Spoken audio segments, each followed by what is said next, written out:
Chapter 11. The Feast. May's mother was the last guest to come to our room. She was carrying 3 bags of food. I did a sniff. Something did not smell delicious. It was the stewed onions, I believe. Also, it was the beans and squash. My stomach did a flip-flop at those stinky smells. I took some deep breaths to try to calm it down. Here is a helpful hint. Deep breathing does not work that good when you are smelling stink. Finally, I said the word, ugh, and I held my nose. Mr. Scary snapped his fingers at me. That meant, please let go of your nose, I think. After all the guests were sitting down, Mr. Scary said a welcome speech to them. Welcome, everyone. Welcome to our feast, he said. Room 1 would like to thank you for bringing this delicious food to help us celebrate Thanksgiving. After that, he gave the children a nod, and all of us shouted, thank you. A lot of rehearsing had gone into that. This is going to be a wonderful day, said Mr. Scary, so please grab a plate and let's get started. We let our guests go first. That's some kind of guest rule, apparently. Room 1 lined up behind them, only too bad for me, because someone took the lid off the stewy, pewy onions and the smell almost knocked me down. My stomach felt sickish and rumbly. I hurried to the end of the food line. Mr. Scary saw me go, but this time he did not get mad. Instead, he made an announcement to all the children.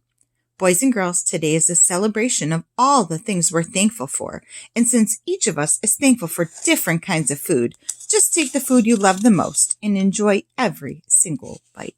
All of us did a breath of relief.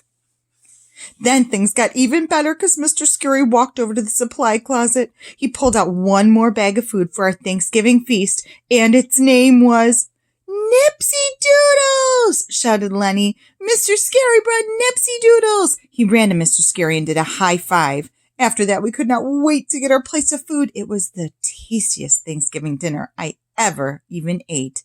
I had turkey and cranberry and carrot sticks and Nipsy Doodles and cranberry jelly. Herb had turkey and carrot sticks and 2 giant plops of applesauce. Lenny just had Nipsy Doodles, and that's all. Plus also, he took 4 napkins. It'll make my grandmother feel good, he said. After we finished eating, all of the children walked around the room and we thanked our families for the food they brought. Thank you for your crunchy carrot sticks, I said to Herb's grandmother. And thank you for your hugely big turkey, I said to Lucille's Richie Nana. Your napkins were delicious, I said to Lenny's grandmother. After that, I thanked Mother and Grandma Miller for the cranberry jelly. Then Grandpa Frank Miller picked me up and he spun me all around real happy. Frank will be fun in my real, actual class, I believe. After we got done with our thank yous, Mr. Scary said he had 1 more happy surprise for us.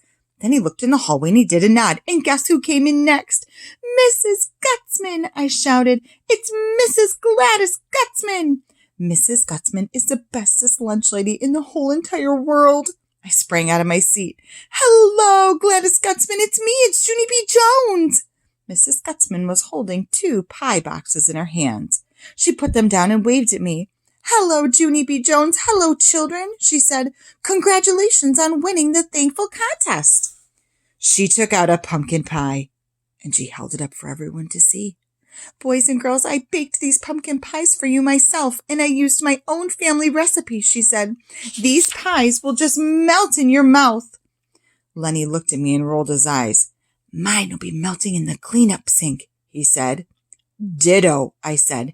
Ditto is the grown-up word for mine will be melting in the cleanup sink, too. Herb's face looked bluckish and sickish. Sickish. I just want to get it over with, he said. Lenny nodded. Let's do it, he said. Let's hurry up and get our pie, and we'll do a quick spit in the cleanup sink, and it will be all over. Mrs. Gutzman started dishing out the pie. Me and Herb and Lenny took a deep breath. Then we quick ran to the pie table, and we each grabbed a plate, and we ran to the cleanup sink speedy fast. We looked at the pie and made sick faces, and we took another deep breath and ready, set, go! All of us shoved some pie in our mouths. After that, we stood there very still, and we just let it sit there. It felt cold and squishy. I smacked my lips a little bit. Herb and Lenny smacked their lips too. Then 1, 2, 3. We swallowed our pie at the same exact time and wowie, wow, that stuff was delicious, I tell you. My head had confusion in it. Wait, hold up, I don't get it, I said. I hate pumpkin pie, but this pumpkin pie tastes delightful. Herb smacked some more. Yes, he said, it does taste delightful. Lenny did not talk. He was busy licking his plate. After he finished, he looked up and smiled. Mrs. Gutzman is magic, he said. All of us laughed real happy because that was the answer. Gladys Gutzman is magic. We hurried back to the pie table for seconds. Thank you, Gladys. Thank you, I said real loud. This is the bestest first prize I ever ate. I ran and hugged her real happy. Mrs. Gutzman did a chuckle. Then she leaned down and she hugged me back and she said, don't call her Gladys.